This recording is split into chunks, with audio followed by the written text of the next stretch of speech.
Okay, guys, yes, top of the day to you, wherever you're watching this broadcast from. This is the commercial. My name is Comrade Lamte Oriahi.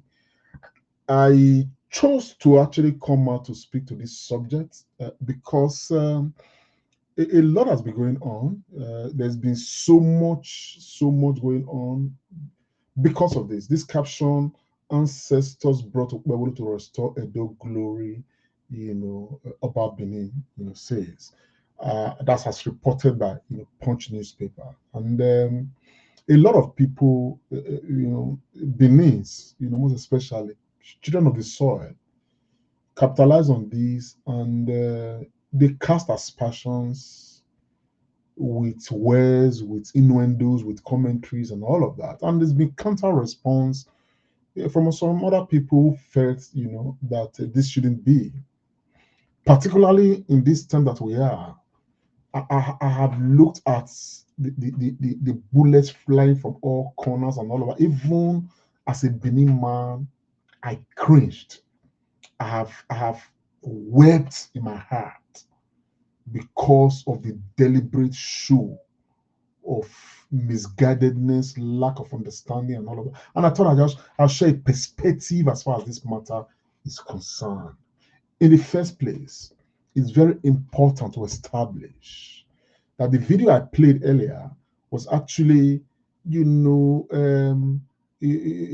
prayers of the Oba Bini, to, on the prayers that he prayed with, Ukpewulu. Of course, I believe that's on the occasion of, having won his, case in tribunal, paid a visit to the palace of the Oba Bini and all of that. And I think that's where all of these emanated from, and that but I will also observe that for the people who have been using all sort of whatever language it is they've been using, I also observe that there are people who have been quite vocal in their support for Asue Udalo, expecting that he was going to win at the tribunal, having expected that he was going to win and be declared governor of Edo State from the elections and all of that. And so these voices are, expression of huge disappointment that Asue Udalo has not been pronounced the governor of Edo State and all of that. I'm going to try to, put these things in proper perspective. But first and foremost, let me quickly establish, I did not support Ukpewulu when he was campaigning for governor. Okay, my position then has not changed. Somebody asked me a couple of weeks ago, and said, "You are not criticizing Ukpewulu." I said, "Well, I have not to criticize at the moment." Besides that, when Governor Baseki, whom I supported, became governor of Edo State, it took me 2 years for me to become critical of him and all of that. More than 2 years of sitting as governor and all of that before I started saying, okay, things are not going to change. You understand what I'm saying? In the way I saw it. Now, I think that it's too early for a mouse just being, sworn in, just under a few months for me to start, lambasting him. And I've also said, I've made it very clear that if Ukpewulu fails, I will not be surprised. If he succeeds, I will be surprised. You understand what I'm saying now? And I've said that before the election. I still have that thought. That said, I've seen some things in the government that appear to be trappings of failure. One of them has to do with agberoism that the government appeared to have encouraged, but they probably have taken some steps back. We'll see what happens in that direction. Now, but again, we must equally applaud that the man promised he was going to deliver on what's his name? This overhead bridge around the Obahi and all of that. And somehow the pace of work there, according to sources, is very pacey, and he appears to be doing that. I think that's equally commendable. So at the end of the day, as far as I'm concerned, it does not matter who you support or who you don't support. What matters is if deliverables are evident and people can see and people can feel and people can enjoy government deliverables, then whoever is delivering on that will be commended. But if they are not seen, of course, people are going to be critical. And of course, expect I will be. But I think that at least 1 year should be given to this man, to do what he has to do. Okay? And that's my own take. You understand? But that said, election has come and gone. That's why it's in court. He's lost the first one, and here is going to appeal or something. The case may eventually go to Supreme Court. Nobody knows what is going to be the outcome. You understand what I'm saying? Well, people are not really hopeful. I am not. I have never been, because of the way things have turned out politically in Nigeria. But right now, where somebody sat there as a governor of those states. And importantly, there are two important institutions of state. One of them is the Palace of Yoruba Benin, which is, it's the traditional institution that I believe have existed as long as we, the people of Edo State, we the Benins, have existed, as a matter of fact. And there is no separation between this palace and the people of Edo State and the Benin people. There is no separation. Our true essence as a people is derived from this palace, to the extent that our process of transition from being a teenager to adulthood is not one that is laden with any established form of ritual, other than the fact that when you become an adult, you naturally transitioned, and everybody begins to address you as a male adult as Okuyoba,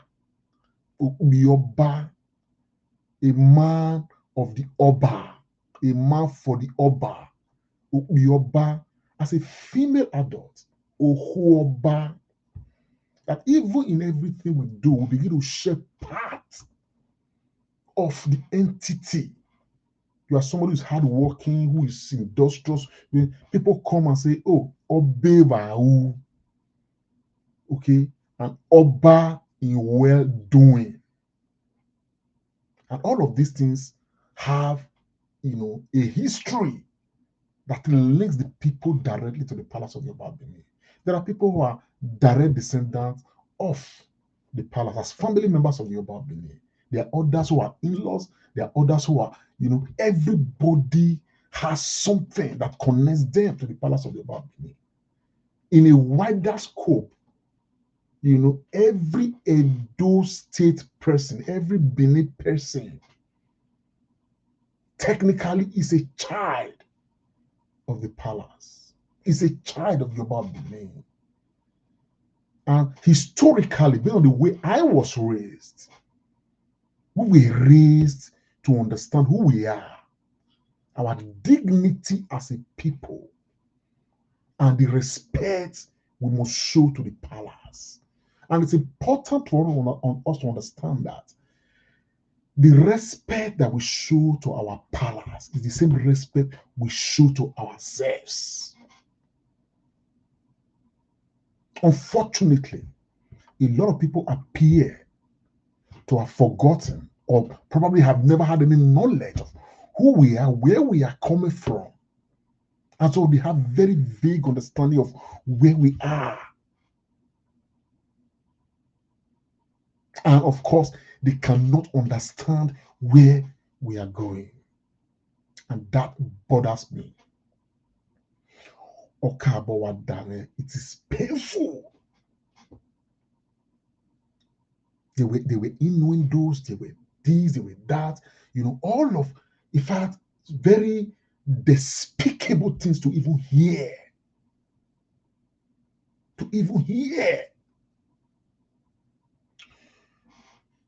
The kingdom, United Kingdom, for instance, where I live, they have a king that is highly revered. His Royal Majesty, King Charles, currently. everybody don't necessarily agree with some things the royalty in the United Kingdom does. But what you don't find is a display of misguidedness by the British people against their own palace. The culture of the British people is not as rich as that of the Kingdom of Benin, even though we today occupy a very small enclave, because when in the conquests of our ancestors, of our great obas, we did not use the policy of assimilation. If that had been done, and everywhere we conquer, the people are meant to learn the Benin language and copy our ways and do things the way we instruct them to do, today I'm sure the whole of West Africa would have been Benin's. But all of that is a subject for another day. But I'm trying to establish that so that we understand a little bit of who we are. When I was studying, theater arts at the university level, I did remember when I foraged into the history of dance forms. In most cultures across Africa, people, identifiable dance forms, they tend to copy their occupation. If you watch the Fulanis, the headers, they dance, they hold their stick, they do dance, imitating, their whatever, the cattle rearing. If you go to other places, you find some people imitating farming. You understand what I'm saying now? Doing things like this, like they are farming and all of that. That's what their dance forms look like. But the Benin dance form was identified as graceful, very graceful, highly royal. And that was coming from somewhere, which speaks to the fact that the way we were made and where we came from was a place of grace. And we have always been intertwined with this palace, which means that it is an obligation that we should not be told that, if anything, we owe our palace a debt of honor as a people. If we fail in that, we fail in honoring ourselves. If we fail in that, we fail in everything. We have had a number of obas sat on this throne. It is not a throne that people get elected into. It is by law of primogeniture from father to firstborn son. It's been so from time to time.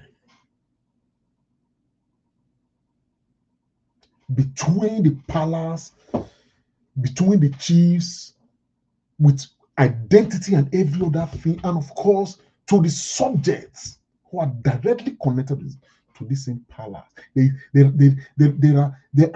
are bound history, numerous, that people can refer to, understand. I spoke once to another part of our uniqueness as a people. Today, many of us hold passport, Nigerian passport, British passport, that passport. But people do not understand that the first culture in the whole wide world to start using passport are the same Benin's. The passport today that people now put in documents. You understand what I'm saying now? They've reverted now. They're now trying to make it electronic and all of that.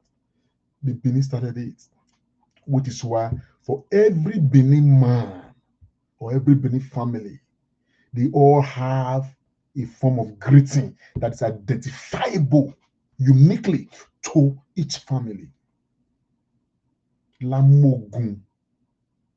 Anybody who greets Lamogun is identified to say this one is from the royal palace of the kingdom. There are people who greet Latose. You just identify them, Laviezi. You know which family they are from. That was our passport embedded in our own family greetings, which we usually would do in the mornings and anytime. I don't want to delve too much into our uniqueness as a people, but it's just let us know that this palace has existed and thrived this long because the palace and the people have been inseparable. If you go to Ant Hill, you see ants coming out and all of that. If you dig down, you will see their queen. Because the ordinary ant and the queen, they are inseparable. There's a history in them. We have it even more. And that's one. Now, that said, there's another institution called government, a constitutional institution, where whoever becomes governor of Edo State has 4 years, at most 8 years. They will come and go. The only person who remains on the seat until, God calls him is the Oba Benin, which means that for there to be harmony, the palace and the government must work in tandem. And the loyalty of whoever is governor of Edo State must be to the palace of the Oba Benin. I'll take your mind back. Many years ago, not many years ago, when Obaseki became governor of Edo State, according to Vanguard here, and we all saw it, and this was in 2017, Oba Benin historic visit to Obaseki, how the palace for this partnership with the government of Edo State. The Oba left the sanctity of the palace, something that we have, in my living memory, I've never heard that before. He paid a visit to his subject, who is the governor of Edo State. And for many of us, because time changes and life is dynamic, we praise the move. The Oba doesn't visit anybody, but he visited the governor. Things were okay. There was cordiality. This same Oba, when Obaseki won his re-election in 2020, the Oba congratulated Obaseki for his re-election. There was a time when the Oba charged the wicked and all of that they don't want any godfather in Edo State over Obaseki, that they should allow Obaseki to operate. The Oba was playing his role. But when it got to a time when Obaseki began to have whatever issues there are with the palace of the Oba Benin, this Oba who lavished support on Obaseki, this Oba who lavished support on Obaseki, was the same Oba who turned his back on Obaseki because Obaseki betrayed the procedural observations, the procedural necessity that ought to be between the state and the palace.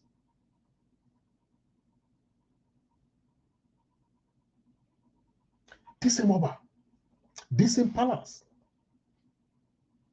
And as a matter of fact, we cannot pretend not to know that Obaseki, played some roles that many describe as, making frantic effort to divide the kingdom. They expunged they assumed this thing on the constitution to say one thing, created problem. Before you know what is happening, some chiefs with dissenting voices came out and they started rebelling to the extent that our own Oba was being for whatever it is, charged to court. And we had a governor seated in Governor Obaseki. Then he come out with, oh no, I'm not involved, though. I don't know this. But it was a case of the voice of Esau and the hand of Jacob. Tension mounted. And of course, when Obaseki was not elected or selected for the third term through Asue Iwudalo, who did not, show, even in the selectionary process, show that respect that you ought to see as much as possible. I don't want to go into all of those politics, but when they were not elected or selected, as the case may be, it felt like it was a reprieve. And even if Asue had been selected or elected, and he sat there as governor, and he pays respect and shows that he wants to make sure he's loyal to the palace of the Oba of Benin. He wants to ensure that he works with the palace of the Oba of Benin to advance the cause of Edo State. He will receive the same kind of prayers and blessings that Okpebholo is receiving right now. Now, that said, to explain these statements, ancestors brought Okpebholo to restore Edo glory. Believe me, people, to explain it, because I understand it, and it is exactly what Yoruba needed to do. This statement is a statement of responsibility, charging Okpebholo to say, man, to whom much is given, much is expected. You have been elected, you have been, assigned by God to bring back the glory of Edo State. It's a charge of responsibility. For those of you who are Christians, well, some of you claim to be Christians, the Bible has even said, and I know where it is, that God is the one who makes kings. He anoints people in government and leaders and all of that. Whether they are selected as people claim, or elected, or appointed, and whatever it is, the Bible believes that if God does not sanction it, it is not going to happen. That's God Almighty. If Omonoba says that you have been sent, and that's a child that Omonoba can, of course, give to any loyal child who assumes the government of Edo State as the governor of Edo State. It has nothing in whatsoever to do with what a lot of people have been describing and making them speak in very despicable manner. Now, I dare say too that if Okpebholo today at some point begins to become what is not supposed to be, I also believe very strongly that this same palace will declare him persona non grata and turn their back against him. Despite this charge. Meanwhile, a few months ago, when Okpebholo was elected, this is what Omonoba told him. Fulfill electoral promises. Oba of Benin tells Okpebholo. This was carried by Punch newspaper as well. He was charged. You have been elected. Fulfill the promises you made to the people of Edo State. Don't fail in that. Don't fail in that. Now, everything that your mom is doing is what it's supposed to do. It is only lack of understanding and deliberate evil and selfishness that will make anybody turn around and begin to speak in very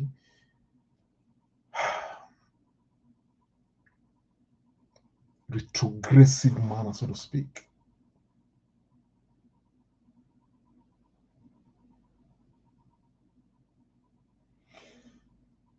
Omonoba, for those of you who are just making advocacy, trying to water down the power and the potency of the palace, honestly, I would appeal to you people to desist forthwith. There are so many reasons why we should do that. I am pained. The Benin man says, Akugbe or etin in one egbe. Oh, damn. I will speak to that. I'll speak to that in a few minutes. But the point I'm trying to make is that for everybody who try to make matters out of this matter, I like to correct it in your mind that this is the right thing that the Omonoba Nedukwa Bolobolo Obaewa II was supposed to say to a loyal subject who, after getting victory from tribunal, came and said, Baba, we have been victorious. I almost said, and as a matter of fact, the way it is reflected by Punch newspaper, the context with which it's reported here is different if you listen to how what the Omonoba said.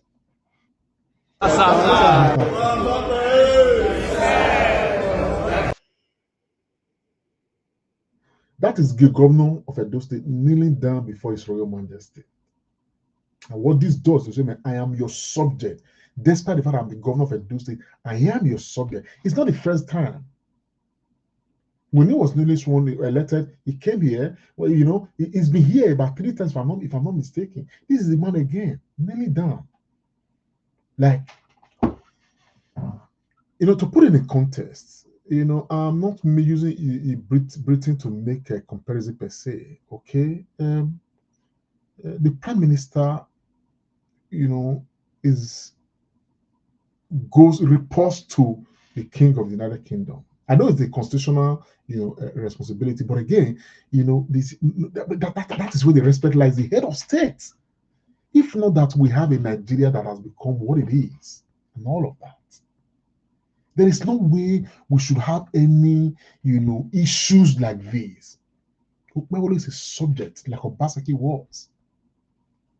Now, when anybody comes loyal with his authority to the palace of the Oba Benin, the person will receive prayers. And that is what has happened here.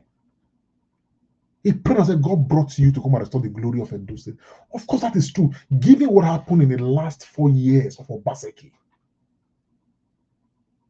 And given the role this man is playing right now,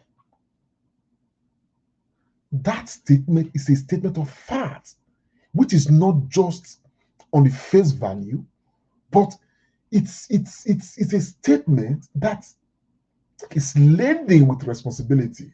That Okpebholo will look at and say, man, oh, God brought me to come and change the course of things in Edo State.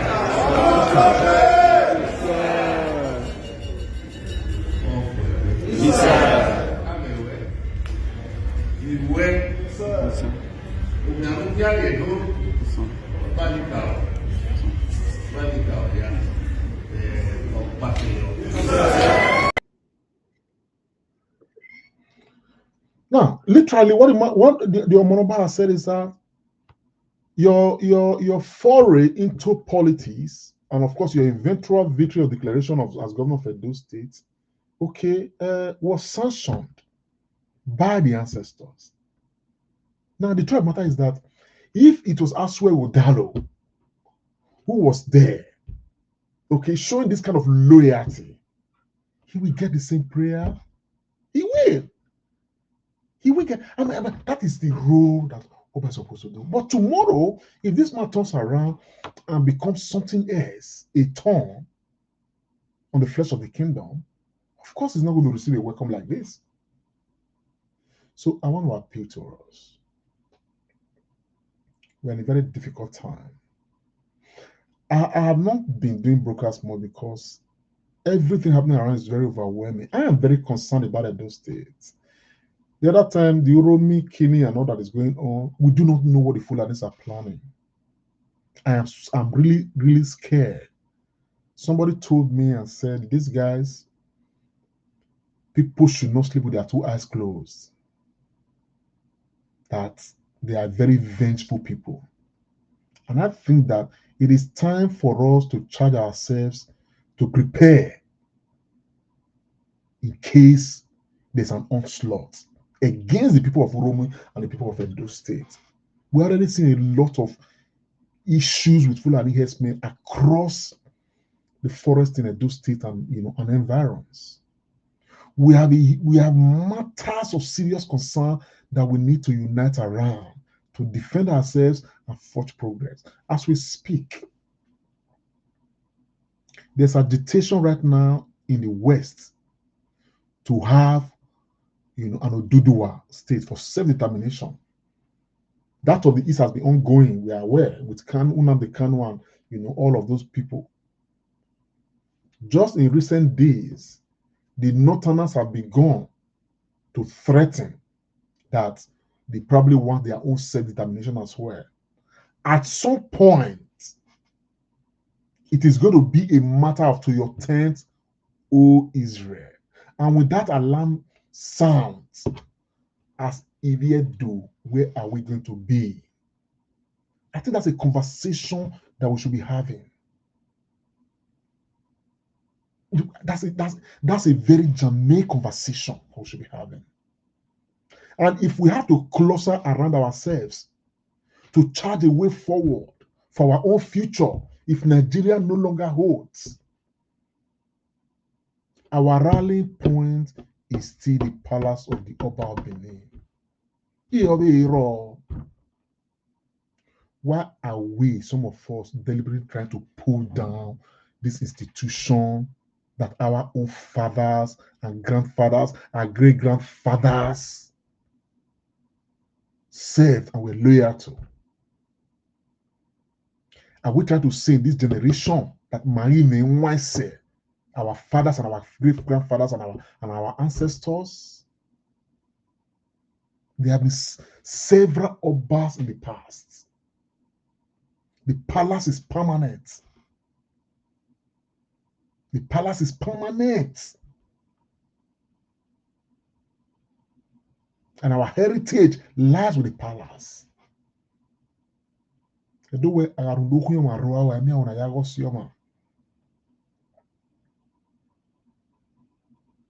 I told myself that way, I can't keep quiet. I have been observing.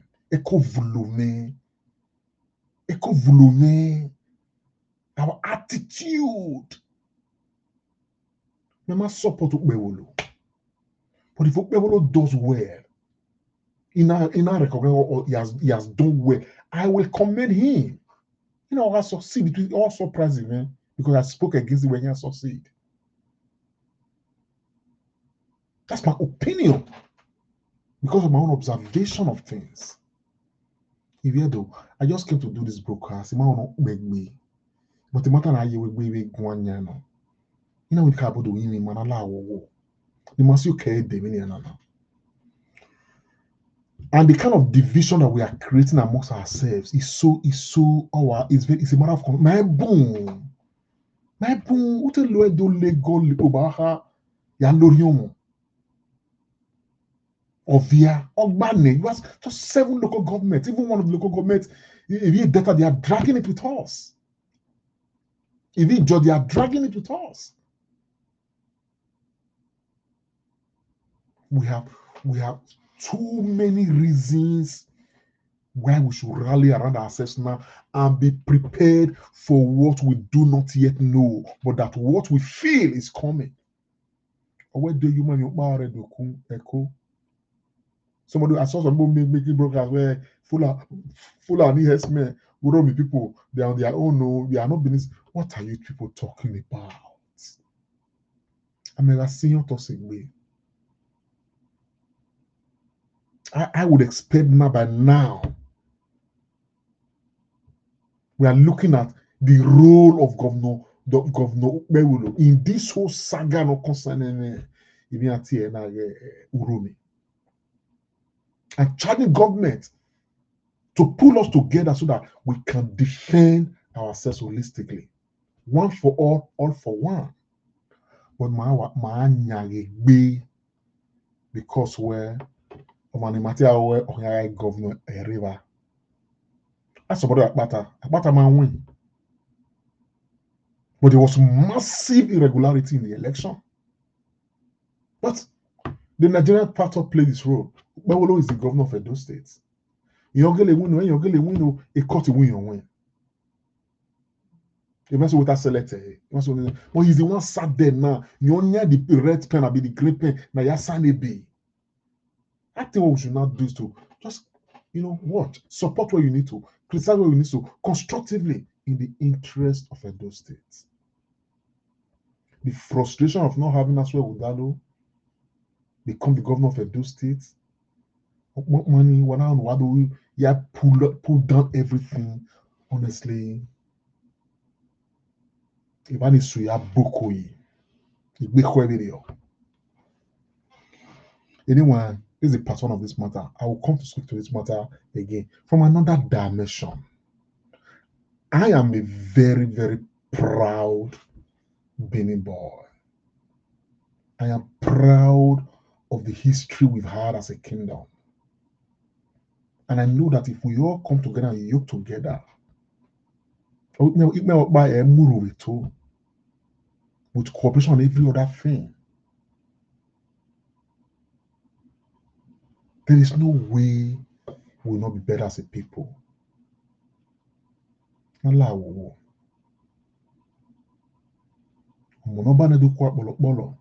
Is right in every word and in every sense. At least now, we have a lot of other things to worry about. If yet though we are not worried about where a government do, they at variance with the palace. But no, only it's not part of our discussion. In okay, it wasn't like that. It wasn't like that.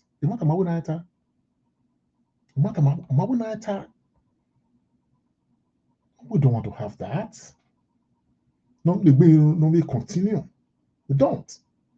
And at a mere way, I swear, or a governor of Ahwe, if I swear shows loyalty, commitment, where he's a man of himself, I am very sure this same palace they will receive. I mean, they will swear. Where Oba we no go back dole do ye, do we no go back dole do ye, Oba or na Oba gualo. Or dollar we will hear. We so we as a kuwe as usuma ni go back dole do ye, who do you when ye there na. Wala wagari himari. Yai himari. Yawe gbege. Ayaboyenedo. Wagari himari. Allah wagima goba doledoyi.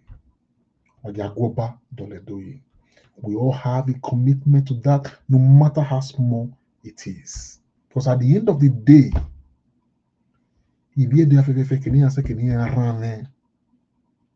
if you're back, every one of them. Anyway, so for people, please, I've spoken some Benin here and there. I may not be able to just, but I just spoke to the heart of the Beninese and the Edo State people who would understand.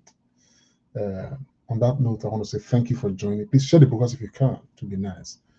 I'll come your way again.